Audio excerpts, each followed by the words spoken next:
مونږ ته معلومه ده تاریخدانانو چې څونه په پښتنو په شجرو په پښتنو په تاریخ باندې کتابونه لیکلي دي نو دا ډېر بلها دي د دې څه شمېر نشته ډېر زیات دي تقریبا د 100 پورې زما سره دي نو جمیل صاحب چې خپل اپروچ کړی دی نو د څه په بیله طریقه باندې کړی خلکو هغه نظریې راغستې دي لکه چا سامي راغستې ده چا چې د اریایي راغستې ده چا بني اسرائیلي راغستې ده نو دوی د هغه نه هټ کېدلی دی او خپله چې د ساینسي څېړنه یې داسې کړې ده چې دا ثابت کړي دی چې دا پښتون چې دی نو دا د بني اسرائیل نه دی او نه د اریاو نه دی بلکې دی د دې علاقې د دې منطقې د دې زموږ چې دا کومه د پښتنو دا خصوصا نو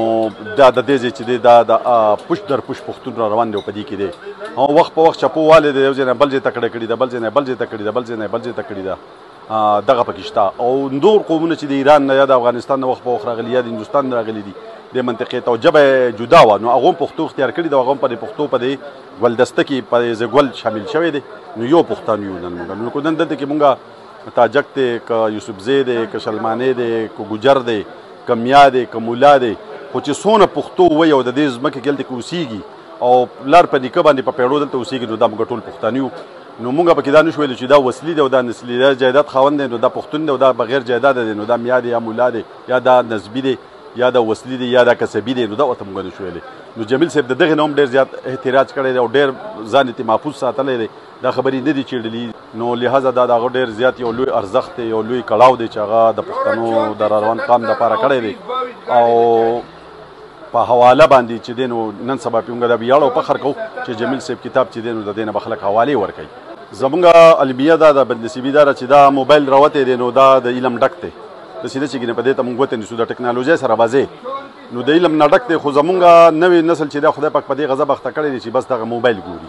که دو چېرته کتاب کتې یې په دې کتاب کې دغه په پی ډي اف په شکل کې دغه کتابونه چې کوم په دې کې محفوظ دي دغه یې کتې دی له وخت ورکولی نو زما په خیال چې زمونږ دا نوی نسل به د خپل تاریخ نه خبر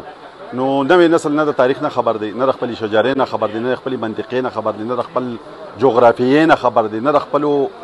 وسایلو نه خبر دی د هېڅ نه دی خبر او نه څو ګوري په دغه موبایل کې شپه ورځ لګیا دی ولله ولم چې څه پې کوي نو د نوي نسل له دا پکار ده چې دا کتابونه وګوري کم چې د مشرانو کتلي دي دا وګوري او که نه وسې نه کېږي اخیستی نه شي نو کم از کم دا په پی ډي اف کې په دې موبایل کې نن سبا ډېر زیات دي روادي دي ډاونلوډ دي که ودې ګوري تحقیق دې پې وکړي خپل سوچ دې پې اوزغلی او تنقید دې پې وکړي چې یاره په دې کې دا خبره زما ذهن ته نه پرېوځي نو نن سبا خو د ډي ان اے خبره ده ټول نسلونه چې څوک کومه دعوه کوي نو د هغې سره باقاعده په دغه هیپلو ګروپ باندې هغو خپل دغه ریسرچ کوي دغه خپله څېړنه کوي او دغه خپل چې دی نو شجره هم لټوي خپل نسل هم لټوي چې یاره موږ د کمې خاورې نه راغلي یو اریجن هم کم ځای دی او د چا نه راغلي نو نوي نسل له پکار ده چې هغه سټډي وکړي کتابونه وګوري